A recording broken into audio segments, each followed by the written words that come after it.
TA is the most cross-functional department there is out there, right? Like, not only in that we work for hiring all the other for all the other departments, you have to understand all the other departments. And then, like any role, it's about relationship building. What is that balance of keeping people like productive, but still like happy and connected to the company?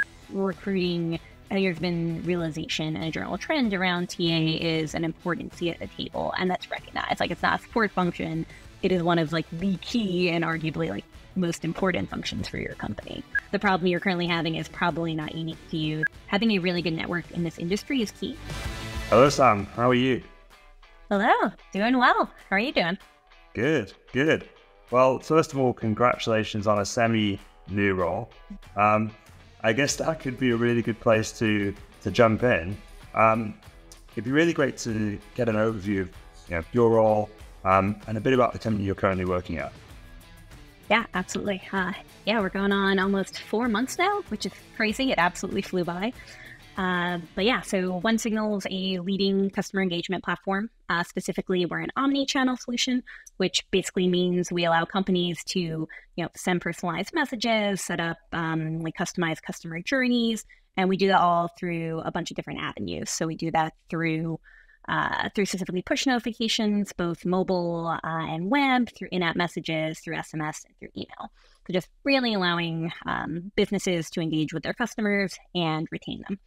So right now, 1 in 7 apps launches using OneSignal right now, which is kind of crazy when you think about that. So we're used by over a million companies right now to send over 10 billion messages a day, which is huge. Like, that's good scale for anyone, but especially considering I think we just hit 140 people. So pretty impressive given that. And yeah, I was just really excited to join that small and impressive team. And we just raised our Series C. So it's exciting times over here. So funnily enough, I had an offer from them 3 years ago, but I was actually just coming off of my own startup at the time and wasn't sure if it was necessarily the right choice for me at the time to jump into another small startup. I wound up deciding that it was time for me to go to a larger company at that time, and I felt awful because I thought this company was really going places and I really loved the people. And they reached out 3 years later, and here I am. Honestly, I think I'm more useful to them now, given that. Just having seen a company through IPO, having that additional experience under my belt really puts me in a better position to help get them to that next stage. So I think it's a win-win. But yeah, also really good reminder that sometimes a no from a candidate is not a no. It's just a not right now. So always check in with your candidates because things in their life might change, and yeah, it could be the right fit later on. So always contact your candidates who get away. Definitely worth it. It came full circle. That's really cool. And you're in the head of talent role. Talk to me a little bit about the responsibilities of that role, and I guess what really excited you when taking on the position. Was it you're coming in, they're raising funding, and you're here to scale from X to Y, or what was the big sell and the thing that really excited you coming into that role? Yeah. It's honestly probably coming into any leadership role a little too. You're both coming in to be like the pit crew to like simultaneously keep it running at full speed and help them go faster, but also rebuild the foundation as they're doing that. So, and particularly from talking to this team, like I knew the passion, the energy was there.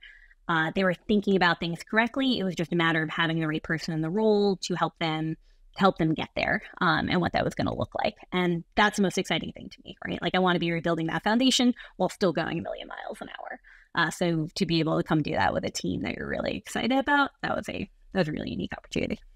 Cool. And I know there's a lot of people that are listening or watching that have aspirations to be a head of talent, or maybe even starting a head of talent role shortly. How are you thinking about when you join OneSignal? There's probably so much to do. The company's going at 1 million miles an hour, as you said. How do you make sure you really set yourself up for success and you look at the business from kind of that blank slate? What was your process? How did you go about doing that? Yeah. Step 1, be a sponge. Like, number 1, ask as many questions as possible, soak in all the answers before you start cleaning things up, which for me as an action biased person who typically that doer, that fixer, that's the hardest part. I have to tell myself, like, slow down, listen, evaluate from there. So step one was set up a million one-on-ones, like first with my team, find out their pain points, find out what's working well, what they want to keep doing, start doing, stop doing. Also meeting with managers, with leadership level, exec directors, ICs, everyone. Find out from each person's perspective, like what's working really well and what are the areas for opportunity and how can recruiting better partner with them. And a lot of that's kind of, you've probably heard like Toyota's 5 whys, like, go down the list, like think deeper, but you also want to think broader and plan ahead, like find out what those pain points are and like how you're going to tackle those. And you're going to wind up with an insanely long list. And then it's about ruthlessly prioritizing that. And of course, pairing what you're hearing from other people with like obviously what you've seen in the space with the data that's available there and general best practices. For me, I like personally setting up a prioritization matrix of what those are. So if you see one of those, it's like urgent and important things. It's like urgent and not important, where the idea that, important is value creation. You're adding value in a certain area, whether that's creating efficiency or improving a process, it's driving revenue, providing a better experience, something like that. And urgent is, it's time bound. It needs to be done in a specific time frame, whether that's like compliance, a regulatory thing, or it's like it poses a risk if you don't get it done. And then it's going about, okay, how do you categorize those things? So kind of in general, you'll see a lot in talent, we want to prioritize, how do we deliver an incredible candidate experience? How do we deliver an amazing hiring manager partnership and set up that incredible relationship? And then you can kind of track, great, so this whole list of things, how do I fit it into those categories? And what needs to be done now versus what's a little more scaling for the future, and kind of break it down into manageable chunks. So I wound up with this huge list on day one and kind of started piecing it into those different quadrants of what that would look like for me. And so even one of those things in like urgent and important becomes, you still need to fill all your roles that quarter. Like those aren't stopping. You still have hiring targets. Looking at our metrics, like we need to decrease time to fill. I want to increase offer accept. So what are the things I need to do in order to accomplish those? Great. Like that's the highest priority. And then piecemealing everything else. Like what are the nice to haves, or where we want to be in 6 months from now?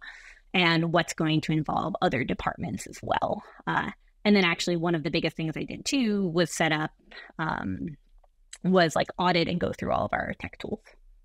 Talentful provides flexible recruiting solutions to the world's most ambitious companies. Are you thinking about ways to add flexibility to your talent function? With recent market volatility and hiring set to return to growth mode in the near future, there's never been a better time to choose the right partner to help you scale. Talentful's embedded sourcing, recruiting, coordination, and talent advisory services have been trusted by the world's leading brands. Companies such as Atlassian, Microsoft, Expedia, Pinterest, Waymo, and more. Whether you're hiring across engineering, go-to-market, or G&A, Talentful has got you covered. To find out how Talentful can help you, visit talentful.com. And how do you, when you're going in and you're looking at all these different areas, having these conversations and coming up with, this is urgent, this is time bound, do you have the autonomy to kind of decide that, or do you want to decide that on your own, or do you use kind of your manager or other people in the business to kind of run that by and confirm that list and get the agreement on the priorities? How do you go about doing that across the business? Yep. So I already put together kind of, because I've already spoken to people to kind of understand what their priorities, right? So I'll have that in mind while I'm making that matrix and saying what's most important and so forth.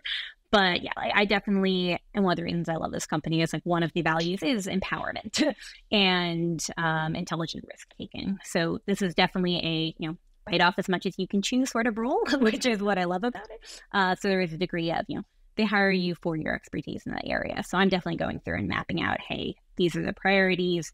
And then talking to my boss and talking to other leadership, like, do we agree? Like, are these the right priorities? Is this what you had in mind as well? And, more often than not, they're like, oh yeah, like that sounds great. Or, oh yeah, I didn't think about that should be on the timeline. Or I'm also thinking about we are switching to another HRS at the time. So how are the changes I'm going to make going to play into that timing wise? Or I obviously don't want to roll out a big thing if that's going to be the same week as our like company on-site or something. You always want to think about it with an all company lens. How is that going to affect the other pieces of it? Mm-hmm.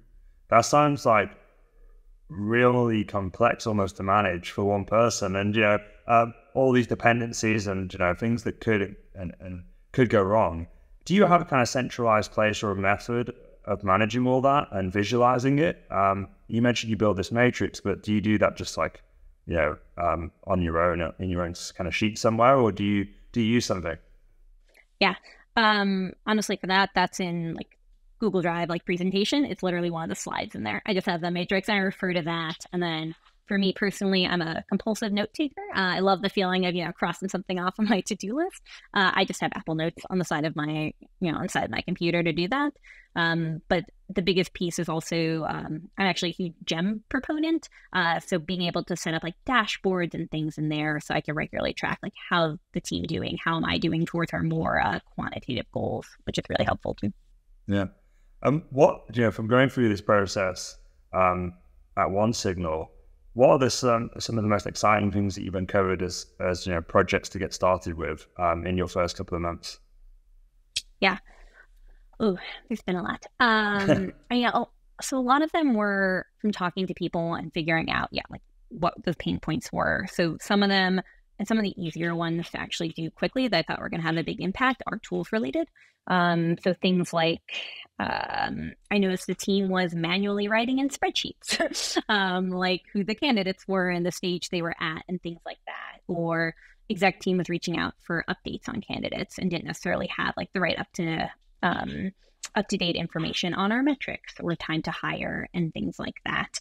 So realizing, in this case, this is actually something like we already have a tool for this. It's just not being fully utilized for that. So making sure like building out dashboards in GEM was one of the first things I did to make sure that, we all had access to that. The leaders had access to it. The recruiters knew what was going on and could track their own metrics, that they had that. One of the biggest things too, sitting down with my team, like the first question I want to ask everyone is, do you know what success in your role looks like? Because my definition of what success in their role looks like might not be the expectations they had previously. And you want to make sure, you're on the same page and they know what they're being evaluated against. So rolling out that, like an actual, document that sits in our Drive and in our internal system of what are those tools for success and what are those expectations look like. So it's written, people can refer to it. We're all on the same page. So even rolling out little things like that to make sure that you're aligned to begin with before you jump into the bigger things was huge. And then there's bigger things like our ATS right now. I'm transferring our ATS. So figuring out, what were those gaps that we were missing from our current one? And in this case, we weren't fully utilizing its capabilities. And if I was going to go in and build out a bunch of things from scratch in our current one, and it didn't do some of the longer term things we were looking for, like being able to have different, interview plans for different roles and being able to have different triggers for stages, then I might as well switch now if I need to build out the other things from scratch anyway. And this one will help us scale in the long run. So kind of seeing what makes sense to do now versus later. Yeah. And, going from changing ATSs, what was the process? Was that just, going to a vendor that you used previously? Did you look at a bunch of different vendors? What was your process of elimination and picking that? Yeah. In this case, I did go to one I've used previously and kind of its reputation as being like best in class. I know there's a couple, new incumbents lately, which I'm actually pretty excited about, but it's a little harder to go with a newer option if you don't have all the integrations, because that's a huge part too. If you're going with one that's been around for a while, it's going to have the integrations you need, whether that's working with your scheduling tool, your HRIS system, your GEM, other things like that. I want to make sure that I could accommodate all of that. So luckily I knew which one we want to go with pretty quickly. And then it becomes a lot of the timing, right? Because switching an ATS is actually, it's not just a like time cost for me, but it's for the company, right? You need to now onboard everyone to a new tool. So you have to plan out what that training is going to look like, what that timeline, when you're officially like exactly your go date and make sure it's all done by then and smooth. It still involves like design and engineering. You also need the careers page up and everything. So you realize it's a really large undertaking that actually involves a lot of people, and training up your recruiting team ahead of time. So just making sure that, I'm planning accordingly for that, and everyone knows what the time expectation and commitment is from them as well. Yeah. And I think that, you just talked about how you go about evaluating, and, I'm sure everyone senior in the organization can't wait to get all this stuff done. But I can imagine, and I think you hear quite a lot, that you have to get, there's some resistance. Maybe people don't like change in the teams that you're working in, potentially. I'm not saying your team particularly, but maybe you have to plan, for this. What have you found the best way of coming into a new team that was existing, and getting, those people on board and bought in and excited about the future plans? Yep. I think that's a challenge that a lot of people face. Yeah. I'll say part of the asking a lot of questions up front, I think that helps a lot with that, because you've now tapped into what's important to them as well. And I'm thoughtful in making sure that I'm aligning our goals and addressing like those most pressing things that they brought up in those first conversations, because everyone's already going to have their kind of preconceived notions of this is what's important in the role. This is what I'm really hoping you do first. So making sure that you're aligning that and can come back to that and can show them like how you're going to accomplish that, whether that's, the first thing on the list or the fifth, but that's providing context around, okay, well, this is why those first four things like need to be done more urgently, or why they're going to help me achieve that fifth one. So it's mindful of, explaining what needs to get done now, while also thinking about how am I going to optimize these things here, and how am I going to build for longer scale with these things.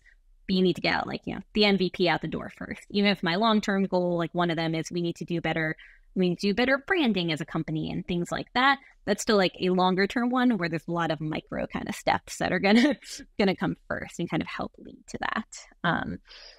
So I think that's a big one. Just, asking questions, making sure it's aligned. Providing context is a huge one. So context around like my decisions and explaining the why.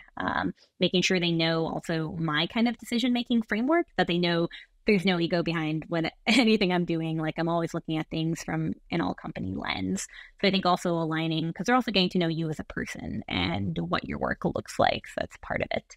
And then like any role, it's about relationship building. So it's both, I found that typically like having those difficult conversations up front and like giving people direct feedback too, those both help build more trust actually. And also means they're more likely to, give you direct feedback as well. So those are things I make a point of doing, and also of asking for direct feedback. And I think that really helps build that relationship, and it helps build that trust. And importantly, delivering from the get-go. I think that's huge, because also on the other hand, actions speak louder than words. So making sure that you do deliver up front and immediately prove that impact. So I make a point of, coming in, immediately making improvements at the same time while I'm simultaneously working on like the larger, longer term projects. Mm-hmm. And, you mentioned earlier that, there's a lot of project work that needs to be done around how we make improvements and how you make improvements at OneSignal. But then there's the kind of execution of we've got hires to make, right? And how do you balance that? The need to meet the demands of the business in terms of growth and hiring, and then also the team getting involved in project work. Do you have kind of a formula that you use, or some kind of way you rationalize that? Yeah. Step one, the priority is always a hires in terms of the teamwork. Like that's number one. That comes most importantly. If they have time and interest in project work, like especially for senior level recruiters and beyond, like they also really want to get involved, or really want to get involved in project work. I'd love to involve them in it. And then it's simply a matter of, hey, as long as hires are getting done and so forth, then great. Then there's time for project work. And honestly, just coming into this role and I've already kind of changing up some things. Haven't yet involved them in project work. That'll be coming this quarter, actually. The first quarter was strictly, okay, let's redo a few things, make sure we're getting all of our hires, we're all comfortable tracking metrics, we all understand what the expectations are. Great, we hit our goals for the quarter. And then going into Q4, like making that list as a team.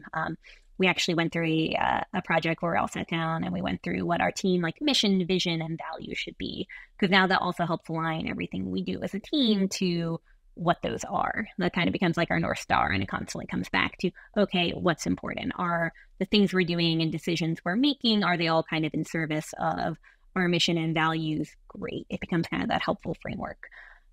So yeah, we've been focused on that. And moving into this quarter, there'll definitely be more projects around, rolling out candidate one pagers, making sure that candidates have a nice, prep packet going into their on-site of exactly what's expected. There's a lot of our team's particularly very passionate about candidate experience, and there's a lot of kind of bite-sized projects we can do there. So it's a matter of kind of meeting with them, deciding what those are and what the interest level is. And then how do I make sure, they are little like bite-sized projects for each person that can be completed in a certain time frame. I think it's important too. You don't want to give someone a huge project that's going to like drag on or expect them to manage what those milestones look like, but making sure that I can help them with that and set out, hey, the expectation is this should take however many, days or weeks. We think this is definable in this time. And it can be the MVP. It doesn't have to be, the perfect, beautiful version. It can be the minimum viable product that we think this is a great step. Okay, the next step 2 weeks from then is great. Let's get to this stage. So just really helping that along. And I think it's really useful too, because then you're learning valuable like project management skills. Absolutely, yeah. And so once you've done all this, and I think sometimes, talent leaders especially, you can get your head down, you do all this work and add a lot of value. But the business doesn't necessarily see it because it's just, hires are being made and they're like, oh, they're just magically coming into the business and this is all working really well, right? And how do you go about, showing the success of your team and I guess your own work against those objectives to your leadership? Like, what's the process you use that? Yeah, constant transparency, both in the one-on-ones with my boss, but also in like we have company all hands and things like that where we track OKRs. Like there's certain OKRs I'm responsible for. Like this quarter, it's, get Greenhouse up and running and make sure we deliver all of our hires. There's a little more kind of the company facing end goal ones. And then on the back end, sort of all the little things that go into that I'm, are listed out kind of in the matrix. And I make sure, well, when I say the matrix, it sounds like something different in my prioritization matrix, kind of going through like, these are all the steps behind the scenes and making sure like, they understand what goes into that and like whose involvement is involved. And yeah, I mean, luckily have been really lucky. They seem really on board. They seem really appreciative. They understand the work that goes into it. And so far I've been really, really happy with the end result. I'm also really lucky. I have a great team. So I feel really, really fortunate. Awesome. And I guess, you're in this role now. You come from a bigger organization where you had a bigger team around you, and now you're kind of a head of talent leading the function. Where do you turn to for, I guess, like development, learning, inspiration? Even going through this process now, joining this new company, how have you drawn inspiration? Where have you drawn it from? Yeah. Lots of audiobooks, but actually, no. So right now I'm listening to like Atomic Habits, and there's actually a great line. I'm probably going to butcher it, but like something to the effect of like, we don't rise to the level of our goal, we fall to the level of our systems, which like is a great reminder. I think that comes back to a few of the questions you asked, and it's very much about your like decision-making like framework and how you set things up, because that's going to be the most like sustainable and repeatable. And if we only focus on the goal, then that's a little harder to constantly like, replicate, or if you don't happen to meet the goal that time. So I listen to a lot of audiobooks. I try to actually read some tree books too, but there's not always time. Audiobooks are a lot easier if I'm in the car or like doing tasks around the house. Honestly, reading a lot of articles on LinkedIn. I think LinkedIn's kind of stepped up its game in terms of the like material and content that tends to be on there a lot. And just having an extended network, they tend to post really interesting things. And honestly, just my network, reaching out to people regularly. I think having a really good network in this industry is key. Like it's we're a pretty small industry all in, actually. So even like one of the tools I just signed up for was I was talking to a friend in the industry, and of course it turns to shop talk. And I was like, hey, I really want to find something that solves for interviewer load balancing and also automates how to do like interviewer training, like it would automate the tracking of interviewer shadowing and reverse shadowing. Like the tool's got to be out there, right? Before I do research on my own, like, have you heard of one? It's like, oh yeah, go check out this one. Like, oh, that was much easier. So just, relying on talk to people in your network. Chances are, they've come across the same problems that, the problem you're currently having is probably not unique to you. They've probably been there, and definitely like try and crowdsource the answers. They're probably out there. Yeah, absolutely. And you've worked at several different tech companies now, for a good amount of time. You've seen lots of trends, you've seen lots of different market dynamics. But what do you think the trends are going to be in kind of recruiting for high growth, businesses? And are you thinking about maybe doing anything innovative in the team or anything that, I'm just interested in your thought process because you've worked at some great companies and I think you're always on the kind of forefront of what's happening in kind of tech recruiting. So, how do you think about that? Yeah. I think it's a huge focus on remote work, which hugely supportive of. I think that's incredible push in the right direction. I think it's going to be a matter of, balancing what that looks like for also employee happiness, like talking to a number of friends at different companies. Does that look like a, all company-wide event twice a year? Does that look like still team events every quarter? So you still have that camaraderie and that level of discourse. Is that putting, Zoom virtual lunches on the calendar like once a week? I don't think we've solved it yet or we found the exact solution. I think we've generally come to agreement of people can still be really successful and high performers working remotely. But within that, like, what are the nuances? What is that balance of keeping people like productive, but still like happy and connected to the company? To what degree do you need to be on site, or do you just need those kind of, relaxed virtual meetings that kind of solve for that water cooler talk that you miss? So I think it'll be interesting to see how that shapes out. Like I talked to some companies that are doing, having certain departments come into the office on certain days. Because, right, if everyone's not in the office, that defeats the point of you coming in. Because you're probably coming in just for the camaraderie and the brainstorming and the social aspect, and less the actual productive.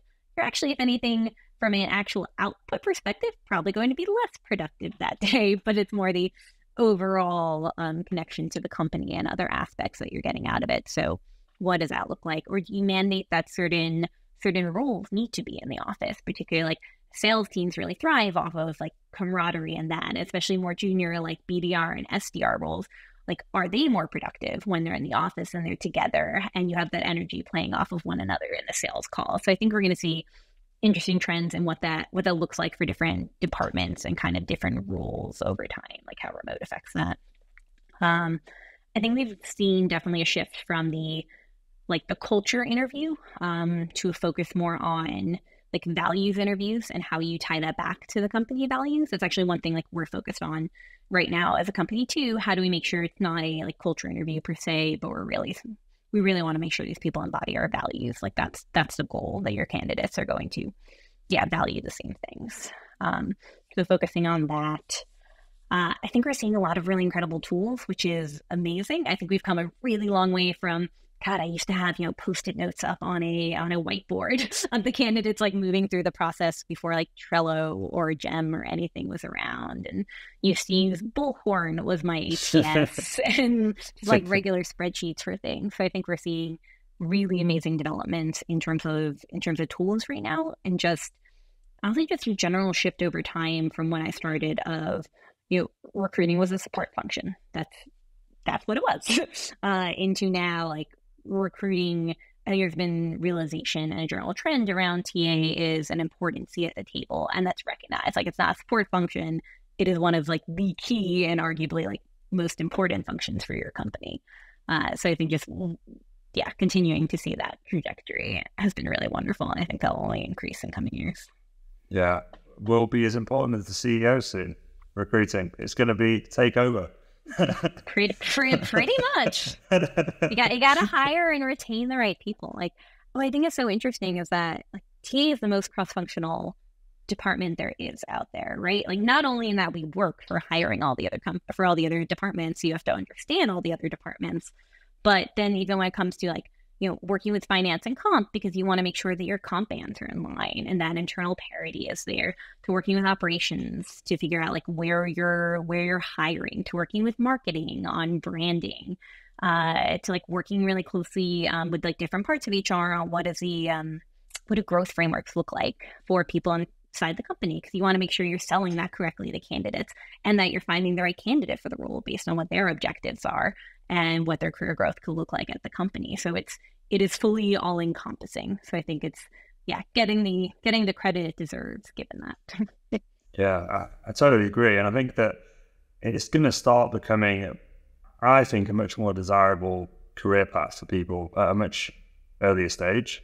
Yeah. You don't really, I still have never really met anyone who like dreamt of being a recruiter or tried to be a recruiter. They just kind of fell into it. But I think over the next 5 to 10 years, you're going to be interviewing recruiters who actually proactively tried to be recruiters or studied to be recruiters.